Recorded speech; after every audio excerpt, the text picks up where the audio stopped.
So here were the limitations. One is they had to use Rudolph, obviously. Okay.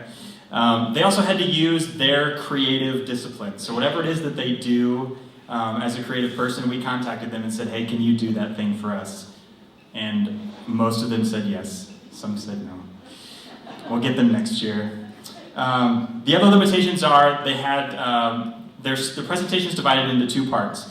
The first 10 slides is the story. So this whole thing is not the Rudolph story, it's just the first 10 slides. The second 10 slides are their process. So they're going to tell you how they solved this problem, which is the part that I was most excited about, because as a teacher I really like seeing students work through a problem, and I think as creative people you are going to learn quite a bit from seeing how these people solved this problem. It also gave them only half of the time to make something, so they were more likely to say yes. So the Rudolph story is 3.5 minutes, and then the whole thing is 6 minutes and 40 seconds. The last limitations are they had 4 slides that they had to cover. The first one is a title slide. The 4th slide had to have Santa on it. The 7th slide had to have all the other reindeer, and the 10th slide has to have Rudolph and his nose shining. So that's what we told them. All 10 of these presentations came together sort of on their own, and they're all brilliant. I'm just really excited about what's about to happen. So, did I cover everything, Jake? Bingo. Yeah, Jake says bingo. Okay. When I was at Oxide and he was at Film Streams for a long time, he's a really thoughtful guy. I think he could probably do anything he wanted with his life, and he has chosen to be a writer. So that means something. In the early 2000s, Casey Logan tried to write a novel. 3 years and hundreds of pages later, he put the project in a drawer. A year later, he took it out of the drawer and turned it into a short story. And then he put that in a drawer. Eventually, he crossed out everything in the short story except the title, and then he ditched the title too. Now he sees the experience as a reminder that he should stick to nonfiction. Now he writes features for the Omaha World Herald. Casey Logan.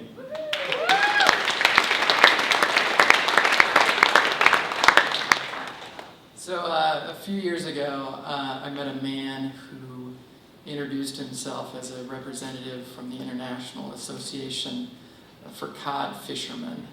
And he wanted to set the record straight about the Rudolph story, and so tonight I'm going to relay what he told me that night. It begins the rainiest Christmas Eve on record in the foggiest place on earth, in a crowded tavern full of villagers. A man with a mangy beard walks or stumbles through the front door and collapses to his knees. It was the Santa Claus. Now, he began to cry out, it's over, Christmas is over.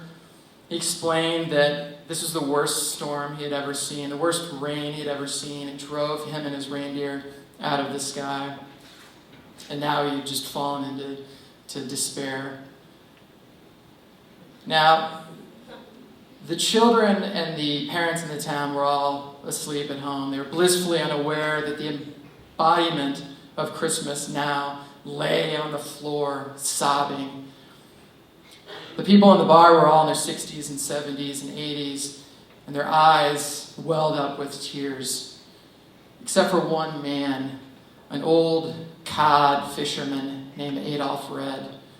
Now, Adolph Red didn't have an inkling of holiday cheer in him at all. He was born of an unloving cod fisherman father.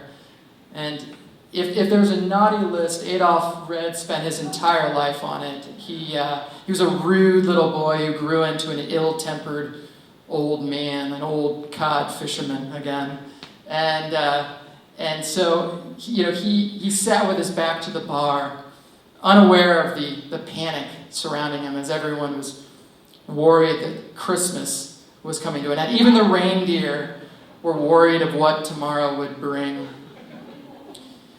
And then Santa, just total despair at this point, fallen to the ground.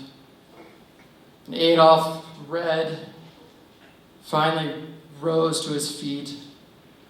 And he finished the last of his beer, and he zipped up his weatherproof cod fisherman coat, and walked towards the exit. Santa stopped him. Adolph Red, he knew his name from the naughty list. Adolph Red, can you help? And Adolph Red just walked out the door. And Santa almost didn't see this old barmaid walking towards him. Tears in her face, drying. Santa, Dolph Red, don't you see, Santa? Dolph Red. But he didn't see, so she had to spell it out for him. Dolph Red, Santa, though he's still rude. Dolph Red-Nosed Reindeer, dear. And just as she said it, sleigh bells rang outside, and hooves crashed across the roof of the tavern, and Adolph Red, who never received a gift in his life, made his presence known. Okay, so I'm going to cheat here, and this is somewhat related to the story I just told, but for the rest of the talk, what I'm really going to talk about is how much I love the lowercase e. And I'm going to, for that terrible wordplay that I just put you through, I'm going to hopefully leave you with this, because the lowercase e is everywhere in storytelling. Once you see it, you can't unsee it. So real quick, like a couple things about the challenges of retelling the Rudolph story. I'm going to boil it down to two questions. One is, like, what are the stakes? Okay, so, what hangs in the balance for the characters? Why should anyone pay attention? Of course, that's the end of Christmas, okay? But the thing that I'm going to want to focus on is what is the structure? And see, I'm a huge structure nerd. It's a great way for writers to procrastinate. Just a couple examples here. Like up here is the outline to Gay Talese's famous profile of Frank Sinatra. And like, what does this tell you? I don't know. There's like a snake up here. There's like a sideways vortex. It's like super complicated. Now, like down here in the corner over there is Dan Harmon's circle, the way that the writer for Community tells all his stories. Looks simple, but it's really complicated. Okay, so this is John Franklin. John Franklin is a Pulitzer Prize-winning journalist who wrote a book called Writing for Story, where he basically lays out this outline and he says, all stories must fall into this outline. It's totally paralyzing. Anytime I start a story, I see this disapproving glare looking at me. So I tend to like fall in a little bit more with what John McPhee says. And John McPhee is a longtime New Yorker writer. He's also like the story structure nerd god.